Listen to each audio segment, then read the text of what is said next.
Eh bien bonjour à tous et à toutes les amis, j'espère que vous allez bien, bienvenue dans cette nouvelle vidéo. Aujourd'hui comme d'habitude je suis pas tout seul, je suis accompagné de Justin, comment tu vas? Ça va et toi? Bah écoute ça va, t'es venu aujourd'hui, alors toi c'est pas ta première AMG, t'as eu quoi en AMG avant? C'est 32 AMG, W203, ça date un peu, année 2003, 354 chevaux. Après j'ai eu un C63 pack performance, et ok. là la troisième E63. E63, alors c'est une config qui est vraiment déjà très sympa, mais c'est un modèle qui n'existe pas trop en fait, on le voit pas souvent ce modèle-ci. Non, pas trop, et le modèle le plus répandu c'est la 4 roues motrices, donc la S, ok. Et celle-là c'est une propulsion. Alors c'est quoi du coup dessus, c'est un covering? Ouais, tout à fait, metallic green. C'est hyper sympa moi comme config, je sais qu'il y en a beaucoup qui vont dire qu'elle est belle, il y en a beaucoup qui vont pas aimer, je pense que c'est vraiment deux avis totalement différents. Totalement. Moi j'aime beaucoup parce que je trouve ça très original. Le covering ressemble, bon, très vaguement au covering que j'avais fait sur ma C63, ouais. C'est un peu plus brillant que sur la mienne. D'ailleurs les gars, toi t'as prévu de tout refaire sur la voiture vraiment de A à Z. Ouais. Si vous voulez qu'il revienne quand il aura terminé de A à Z, refait toute la voiture, pensez à mettre un petit pouce bleu, objectif 7000 likes, à 7000 likes tu reviens, t'es chaud? Ouais, je suis chaud. Voilà, 7000 pouces bleus, on refilmera la voiture complètement préparée différemment.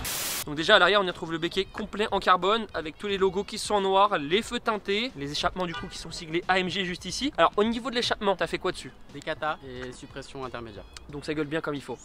C'est correct. Surtout que sur ces modèles là il n'y a pas de valve. C'est pas relou au quotidien de ne pas avoir de valve? Pas du tout. Oh. Franchement c'est super calme. Ok, bon, après ça... Quand tu tires dedans tu sais qu'il y a quelque chose, mais sinon ça reste discret. Ouais, c'est une boîte combien là-dessus? 7. Boîte 7. Donc faut juste pas rouler à 160 sur l'autoroute, mais voilà, techniquement t'es pas censé rouler à 160 sur l'autoroute. C'est quoi comme moteur là-dedans d'ailleurs? Alors V8 5 litres 5 biturbo. D'origine il fait 557 chevaux, 800 Newton. Et là on est à un petit peu plus de 700 et un petit peu plus de 1000 Nm. Putain les gars, tout ça sur les roues arrière. Bon, je pense évidemment que dans cette vidéo nous allons pas pouvoir exploiter tous ces chevaux parce que ça va glisser tout le temps. C'est pas relou au quotidien quand même? Si en fait si tu te mets pas ESP Sport, en fait il va te brider. Briller tout le temps, ouais. Bride de ouf. Tu te mets off, bah t'as une chance sur deux de canner en fait. Ouais, c'est ça qui est bien avec ce genre de voiture, ouais, c'est ça. Mal, ouais. Parce que ce qui est cool, c'est que t'as vraiment une âme, mais à l'arrière, t'as toujours l'arrière qui se balade, etc. Bon, 1000 Newton, c'est quand même énorme, le différentiel, il doit prendre un sacré coup. Le petit diffuseur qui est à l'arrière, d'origine en full black, les feux qui ont été légèrement teintés, on a vraiment tous les logos en noir. Il y a vraiment un déchromage complet qui a été fait sur la voiture. Pour montrer les jantes, elles sont vraiment super énervées. Là, t'as le petit logo Roana, les traits de frein du coup qui est assez gros quand même à l'arrière. Donc pas de céramique là-dessus. Hein. Non, c'est une option sur la S. Ouais. Et du coup, on n'est pas sur une S, donc là les aciers, ça freine déjà bien. Ça freine déjà bien. Ouais. De toute façon, c'est important d'avoir un bon freinage avec 700 chevaux. D'ailleurs, les amis, si vous voulez suivre le propriétaire sur Instagram, il est juste ici. Donc pensez à le suivre, surtout que la voiture, tu me disais qu'elle va pas rester comme ça. Hein. Non, elle va totalement changer, les jantes, enfin de couleur, le covering il va bouger. Et si on s'en sort bien, elle va peut-être passer en full Brabus. Le bas de caisse tu retrouves juste ici en noir. Les rétros du coup qui sont en carbone. Pas de toit carbone parce qu'il y a le toit ouvrant et que ça n'existe pas sur ce modèle là. Le petit logo V8 biturbo en noir. À l'avant pareil, les jantes Roana. Et par contre ça a été rabaissé comme voiture? Ouais, elle est rabaissée de l'avant. Donc elle a des ressorts courts à l'avant. Okay. Et à l'arrière en fait c'est un programme en gros. Et tu la rabaisses, elle a moins 20 mm à l'arrière. En gros, c'est suspension pneumatique là-dessus. Ouais, c'est ça, que à l'arrière. Et c'est pas trop raide? Un petit peu. Ouais. Un petit peu. Après, tu as 3 modes de conduite sur les suspensions. Donc, tu as Confort, Sport et Sport Plus en suspension. Sport Plus, tu sens vraiment qu'elle est toute raide. Mais tu prends un virage super fort, ça passe sans problème. Ça, c'est l'avantage. Après, Confort, tu sens qu'elle est un peu plus bateau. Mais c'est déjà quand même vachement plus confortable. Mais après, voilà, j'ai envie de dire, ça reste un E63. De base, là, tu as fait une config d'enfoiré, excuse-moi du terme. Ouais. Mais de base, c'est une voiture qui est faite pour rouler tranquille aussi et de pouvoir partir en vacances dans le plus grand des conforts. Les feux également à l'avant qui sont légèrement teintés. On a toute la calandre d'origine qui est passée du coup en full black, comme vous pouvez voir juste ici, avec le petit logo également Mercedes en noir. Il n'y a vraiment plus du tout de chrome, pas de lame à l'avant, mais bon, la voiture est déjà bien rabaissée. Ça t'arrive de frotter de temps en temps? Ouais, un petit peu quand c'est un peu short, ouais, ça frotte. Alors au niveau du moteur les gars, bon, du coup on y retrouve le gros V8 5 litres 5. En fait c'est vraiment celui du G. Ouais, tout à fait. De toute façon ça se reconnaît. Sur toute la gamme AMG en fait de ces années-là. Du coup le gros V8 biturbo siglé AMG ici. Ici on a le petit logo de celui qui a monté le moteur à la main, donc du coup Jacos Pocas. Là il y a 2 entrées des boîtes à air, puis franchement c'est très sympa. On voit que c'est vraiment énorme le 5.5. Le capot du coup qui s'ouvre à 90. Alors toi tu m'expliquais que c'est un réglage en fait, que toutes les Mercedes peuvent le faire. Mercedes non, après celle-là en fait sur un W205 admettons c'est 63 ou W204 63 pareil. T'as un petit clips que t'appuies et là tu peux le basculer. Petite vitre teintée comme d'habitude les amis. Alors sur la portière vous voyez déjà que c'est très bien fini, on a du cuir partout. Ici du carbone, ça c'est d'origine? Ouais. tout le pack carbone est d'origine dans la voiture. C'est l'option en fait que t'as pas dans le pack perf, du coup vu qu'elle n'existe pas avec le pack perf, mais le premier propriétaire a pris tout le carbone, le volant en option, bon là il est changé. Le volant qui est magnifique derrière les gars.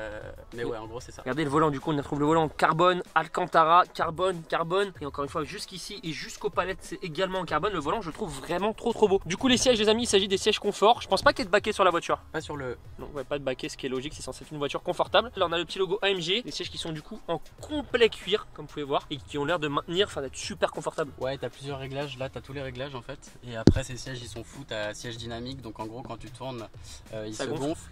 T'as les sièges massants et après t'as tous les réglages lombaires, etc. Donc c'est vraiment utilisable dans toutes circonstances. Oh ouais non c'est incroyable.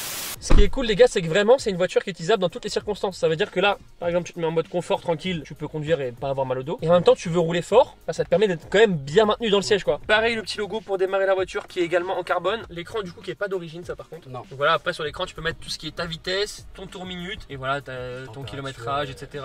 Ici on a la petite horloge avec le pack carbone là qui est complet en carbone. Alors juste ici ce pack carbone là n'est pas d'origine. Ouais tout à fait, ça a été rajouté. Donc d'ailleurs les gars comme d'habitude je compte sur vous pour mettre un petit pouce bleu, ça coûte rien et ça aide énormément au référencement de la chaîne. Donc petit pouce bleu si vous voulez que vous ramène des gros bolides comme ça, surtout en propulsion. Au niveau des fonds de compteur du coup c'est siglé jusqu'à 320 km/h. Bon j'imagine que si tu veux les prendre tu peux les prendre. Ouais j'ai pris 300. Quand t'es parti en Allemagne. Ouais quand je suis parti en Allemagne. Pendant j'ai tes fait un vacances. petit week-end, c'était super. Et du coup on a le rupteur qui est à peu près à 6007, donc c'est assez bas pour un V8. Au niveau de la boîte comme d'habitude le petit logo AMG, donc ça c'est vraiment le petit pommeau qu'on retrouve sur les A45. Les modes de conduite, donc ça c'est quoi ce mode AMG? En gros c'est comme l'individual, il va te régler les suspensions, l'ESP et ton mode de conduite en gros. Selon comment tu veux. Voilà c'est ça. Là tu as les suspensions pilotées, donc tu choisis vraiment ta raideur, l'ESP et tes modes de conduite. Donc au niveau des modes de conduite tu retrouves le mode confort, sport, sport plus, manuel et le mode RS. C'est quoi le mode RS? Race start pour faire des launches. D'accord. Mais je suis pas sûr que ce soit une bonne idée avec le couple. Ici c'est bien fini, on y retrouve un petit accoudoir en cuir, c'est très sympa. Pareil pour ce qui est de l'arrière les gars, c'est quand même super bien fini, vous voyez qu'il y a vraiment du cuir de partout. Enfin, pour partir en vacances, ça reste vraiment une super voiture qui te permet de partir en famille. Après toi tu l'as pas trop acheté pour ça de base. Pas du tout. Et ça vaut combien aujourd'hui à peu près? Dans les 50 000. C'est pas excessivement cher. Ouais pour ce que c'est quand même assez raisonnable même si ça reste un gros billet. Mais quand tu vois le confort, les modes de conduite, la puissance et puis la gueule de la voiture. Ensuite quand on démarre la voiture de l'intérieur, voilà ce que ça donne les gars.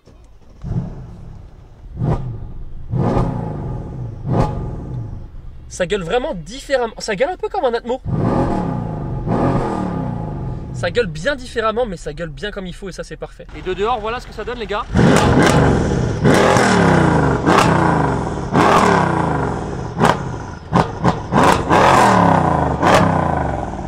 Par contre de dehors on voit que c'est quand même beaucoup moins feutré, ça gueule à la mort. De dedans je pense que j'imagine qu'on a du double vitrage et que c'est super bien insonorisé. Et ça c'est cool. Du coup on va aller faire un petit tour les gars, on va voir ce que ça donne, mais je pense que ça va être vraiment très énervé. Bon du coup les gars on est parti à bord de la petite E63. Alors déjà bon là on est en mode confort, mais c'est hyper confortable. En plus petit truc sympa, voilà tu vois t'as tout ce qui est siège ventilé, siège chauffant, enfin vraiment t'as tout. Ça c'est quoi, c'est un mode éco? Ouais. Voilà. Jamais mis. Hein. Ouais, jamais mis. Toujours enlevé. De toute façon, je pense pas que tu l'as acheté pour ça. Je sais qu'il y en a beaucoup qui vont m'insulter quand je vais dire que c'est pas cher.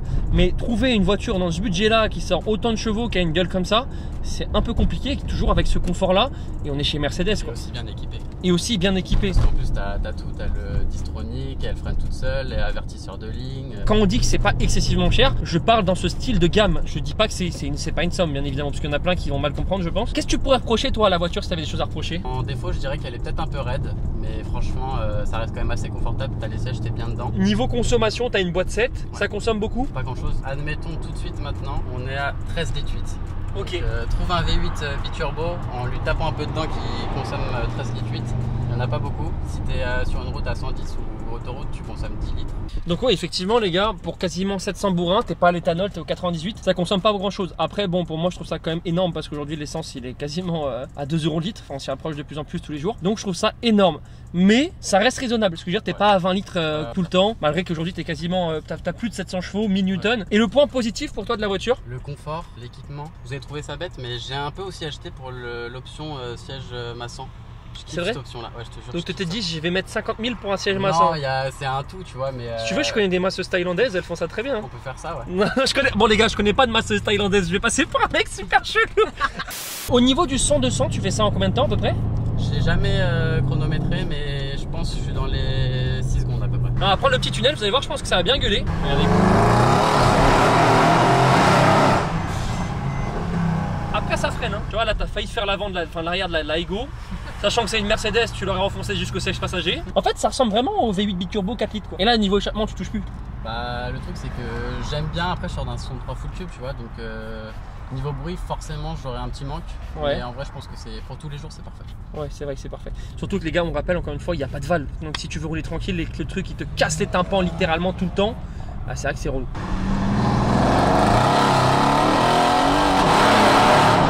Ça gueule bien quand même. Hein. Mais là, par contre, on sent clairement que la voiture, elle est totalement bridée par le SP. On va faire une petite insertion sur l'autoroute, les gars. Ah, il faut vraiment que la voiture, elle lâche des chevaux. Hein. En fait, c'est simple.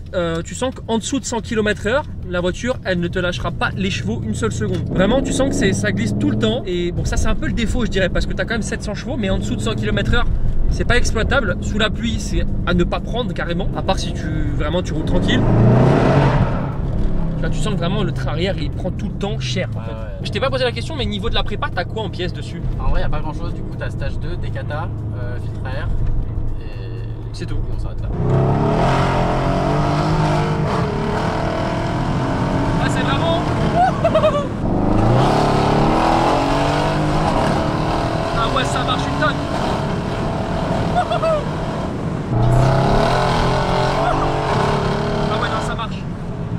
Bon les gars, on va voir de dehors ce que ça donne.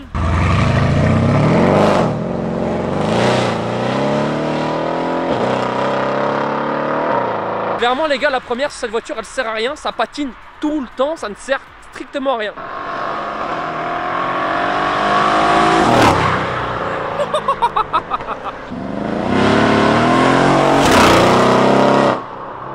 Bon, bien évidemment les gars, comme d'habitude je compte sur vous pour mettre un petit pouce bleu. Pensez à vous abonner à la chaîne si c'est pas déjà fait, parce que franchement c'est très énervé. J'adore le bruit de cette voiture, j'adore la gueule de cette voiture. Et dites-moi d'ailleurs ce que vous en pensez dans les commentaires. Vous prenez plus ça ou un C63? Bon du coup les gars, vous avez vu dehors ça gueule bien comme il faut. Je vais prendre le volant, on va voir ce que ça donne. Vous avez vu que vraiment ça ressemble énormément au V8 biturbo comme sur ma C63 et que ça rappelle vraiment des bons petits souvenirs. Putain mais c'est énorme les gars. Bon après je sais que c'est pas le même moteur, mais je retrouve vraiment cette sensation que j'avais dans mon C63 tu vois. Après je trouve que c'est quand même plus coupleux tu vois que ma C63. Ah bah là l'arrière il veut tout le temps partir. Écoutez-moi ça juste dans le tunnel les gars. Ça me rappelle vraiment mon C63 en fait, c'est ça qui est impressionnant. Oui donc c'est vraiment une voiture si tu veux quand elle est d'origine, sans le covering, sans tout ça, sans le décata, qui serait adaptée à un mec de 50-55 ans, tu vois. Ah ouais, là, je me vois pas à 55 ans avec cette couleur, tu vois. Mais aujourd'hui, je me vois avec ça. Mais toi, par exemple, tu vois, si je te la file dans une config plus sobre, je te verrai pas dedans. Par contre, là, avec le décata, la config et tout, c'est une voiture qui va vraiment un petit peu à tout le monde. Vous voyez, les gars, tu veux t'insérer tranquille.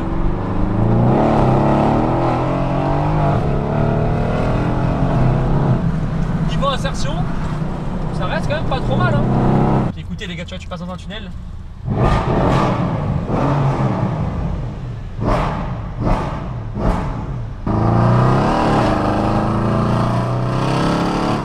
D'ailleurs les gars, dans les commentaires, dites-moi ce que vous en pensez de ces moteurs. Moi j'adore franchement. Je crois que c'est le premier 63 que je filme sur la chaîne. Préparé. Tu rétrogrades, tu vas te faire un petit plaisir. Bon du coup les gars, ça y est, le petit essai est terminé. Je vous la remonte, elle est vraiment très sympa. Merci à toi Justin d'être venu. Avec plaisir, merci à toi. On rappelle ton Instagram si les gens veulent te suivre. C'est ju.wtl. Voilà, pensez à suivre les gars. Je vous la remonte encore une fois les amis, elle est vraiment très belle. Impressionnant quand même d'avoir plus de 700 chevaux et 1000 Newton là-dedans. Moi j'adore ces jantes. Dites-moi ce que vous en pensez de ces jantes. J'aimerais vraiment avoir votre avis les gars. Pensez à mettre un petit pouce bleu, on rappelle 7000 likes. Il revient avec la voiture totalement préparée. D'ailleurs les gars, il y a mon nouveau daily qui va bientôt sortir sur Instagram. Donc pensez à me suivre, c'est G3 Adrien avec 2i, ça fait juste là. Sur ce Justin, ciao tout le monde. Ciao. Bye bye.